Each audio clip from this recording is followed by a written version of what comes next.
NDA गठबंधन पिछले 18-19 सालों में काम नहीं कर पाई है। जैसे एक स्वास्थ्य का मुद्दा बहुत बड़ा इशू है। बीजेपी के नुकसान किसी से नहीं होगा। देखिए बीजेपी के जो वोट है ना, वो मान दम जो नहीं बोलते हैं कि आसमान चीर के आएंगे, बादल फाड़ के आएंगे, जमीन चीर के आएंगे, मेरे करण अर्जुन आएंगे। तो बीजेपी के जो करण अर्जुन है ना, वो सारे आएंगे। फैन फॉलोइंग तेजस्वी यादव जी का उनसे ज़्यादा नहीं है, रही बात, ठीक है। और रही बात तेजस्वी यादव जी का, तो उनका 20 से 25 सीट आ जाएगा, इतना मेरा ही मानना है। बाकी उनका बेड़ा गर्क है इस बार। नीतीश जी ने भी बहुत अच्छे काम वहाँ पर किए हैं, इसमें कोई संशय नहीं है। उनका घर में खुद का जो मैटर है ना, बेड़ा गर्क हो रखा है।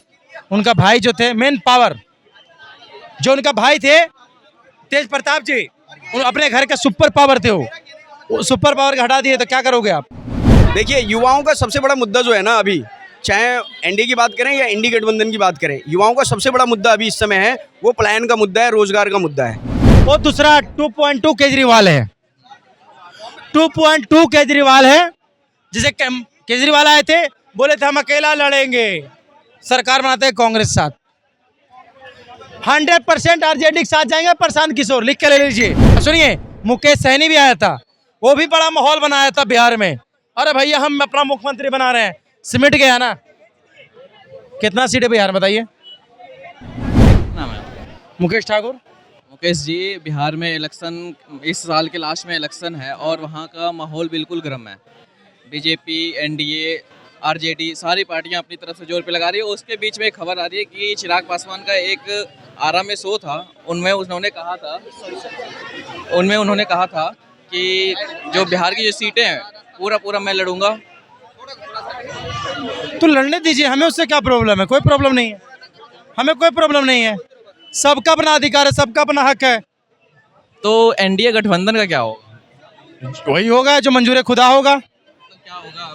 पार्टी टूट जाएगी, क्या होगा? अरे सुनिए, कुछ नहीं होने वाला। चिराग भैया पिछले बार भी लड़के देखे थे, समझ में आ गया उनको। बोलना, करना, करके दिखाना बहुत बड़ी बात होता है। तो क्या लगता है चिराग पासवान वहाँ से जो लड़ेंगे तो उनकी जीत नहीं होगी? देखिए मैं ये नहीं कह रहा चिराग भैया जीत नहीं होगा।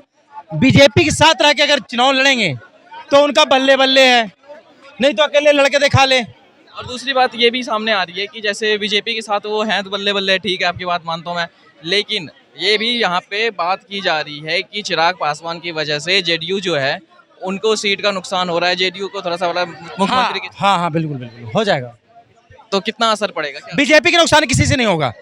देखिए बीजेपी के जो वोट है ना, वो मान दम जो नहीं बोलते हैं कि आसमान चीर के आएंगे, बादल फाड़ के आएंगे, जमीन चीर के आएंगे, मेरे करण अर्जुन आएंगे। तो बीजेपी के जो करण अर्जुन है ना, वो सारे आएंगे, समझ जाओ। तो चिराग पासवान की वजह से जेडीयू को नुकसान है और बीजेपी को कोई दिक्कत नहीं है। लेकिन आरजेडी का क्या है? उनका तो बेड़ा गर्क है उनका। फैन फॉलोइंग तो तेजस्वी जी का बहुत है। अरे भैया फैन फॉलोइंग तो पवन सिंह का भी था। पवन सिंह से ज्यादा किसी का भीड़ था बताइए? पवन सिंह अपने इंडस्ट्री में फेमस है। अरे सुनिए ना भैया, जितना फैन फॉलोइंग हीरो का होता है ना, उतना किसी का नहीं होता है, हकीकत कह रहे हैं। बाकी जब असली मुद्दा जब टपाटप माने जाते हैं ना, वहीं खड़ जाता है। अब प्रशांत तो फैन फॉलोइंग वही वाला है फैन फॉलोइंग तेजस्वी यादव जी का उनसे ज्यादा नहीं है, रही बात, ठीक है। और रही बात तेजस्वी यादव जी का, तो उनका 20 से 25 सीट आ जाएगा, इतना मेरा ही मानना है। बाकी उनका बेड़ा गर्क है इस बार। पूछिए क्यों? उनका घर में खुद का जो मैटर है ना, बेड़ा गर्क हो रखा है।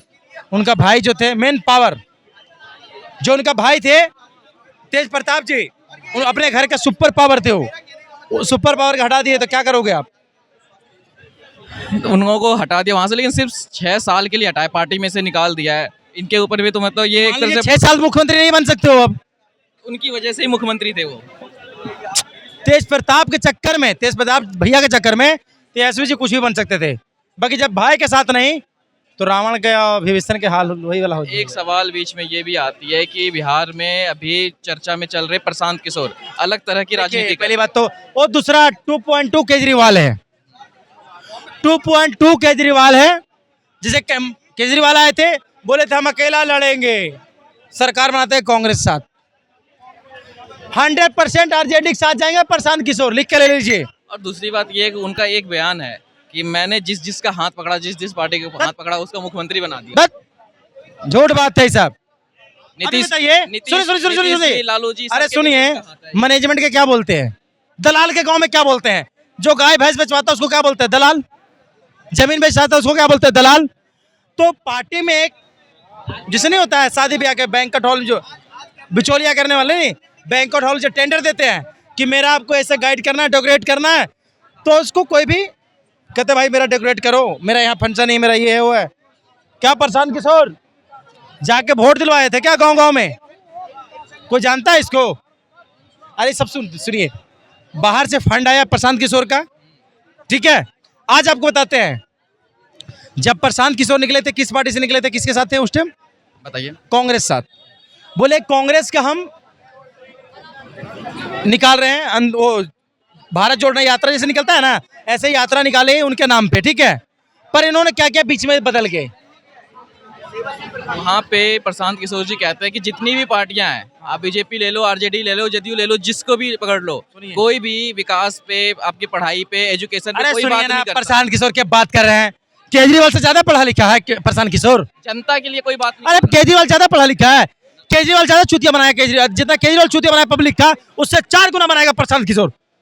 इतना ही अच्छा था तो क्यों नहीं किसी पार्टी में इसको मंत्री बना दिया गया? वो तो कह रहे हैं, मैं बनाता हूँ। सुनिए, अरे बनाते हो फिर वही वाली बात, अपना आपके चाणक्य समझ रहे हो क्या? Chanakya king maker, king maker. ठोकते हैं ऐसा ऐसा पे, ऐसा जो बात करते हैं ना आप लोग, बहुत गलत करते हैं। प्रशांत किशोर के एक दलाल मानिए आप, ठीक है, वो दलाल है।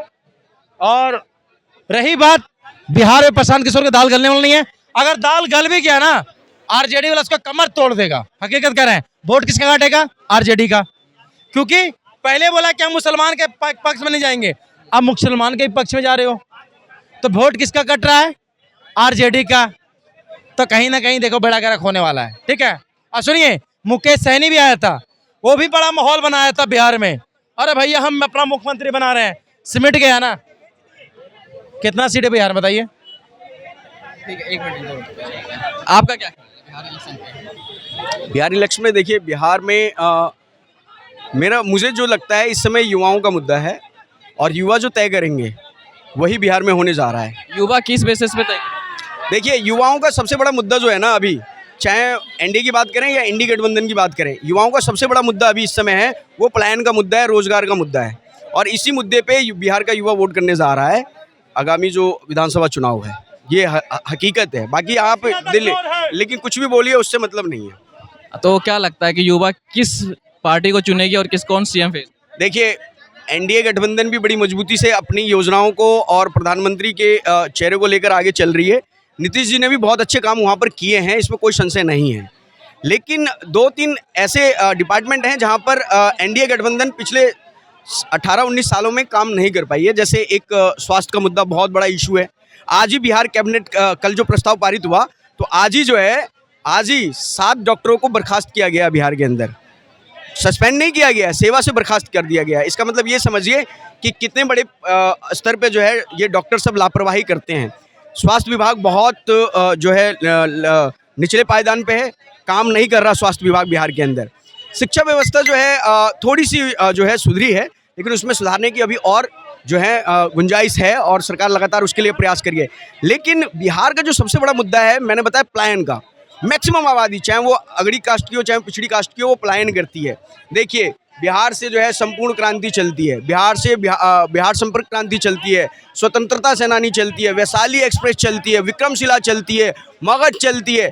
मतलब ये सारी वो ट्रेनें हैं जो वहाँ से लेबरों को खींच के लाती है। बिहार में इंडस्ट्री नहीं है। पिछले 17-18 सालों में जो इंडस्ट्री लगनी चाहिए थी, अभी एनडीए गवर्नमेंट ने प्रयास किया है, लेकिन उस पैमाने पर लग नहीं पाया है।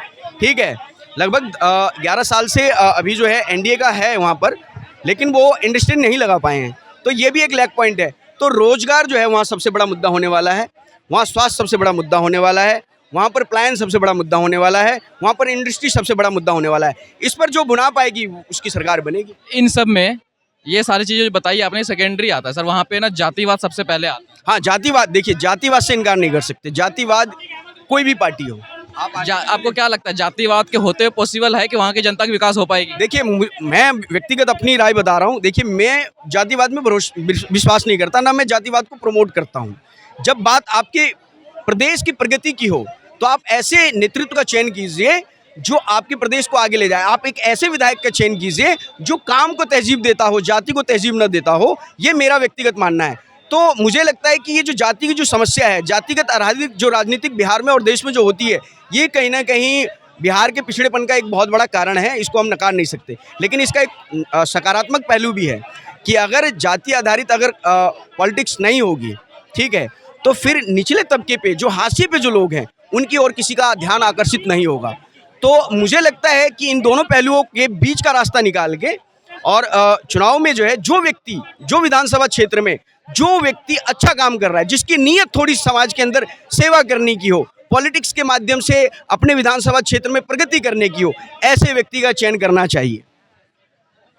पॉलिटिक्स जो है, पॉलिटिक्स को गंदा दलदल बोला जाता है और उसमें आप अगर अच्छा चीज़ ढूंढ रहे हो, कैसे मिलेगा? नहीं, देखिए शुरू से ही ऐसा नहीं है कि पॉलिटिक्स गंदी है। गंदी तो आज हमने आपने अपने स्वार्थ में बनाया है। पॉलिटिकल पार्टियों ने, नेताओं ने अपने सिद्धांतों के साथ हमेशा समझौता किया है कुर्सी के लिए। यही कारण है कि आज हमारी राजनीति की जो भाषा है, जो मर्यादा है, जो सिद्धांत है, वो धीरे धीरे जो एकदम निचले पायदान पे चली गई है। तो ये सब कहीं ना कहीं जनता भी देख रही है, हम आप भी देख रहे हैं और इन चीज़ों में सुधार की ज़रूरत है।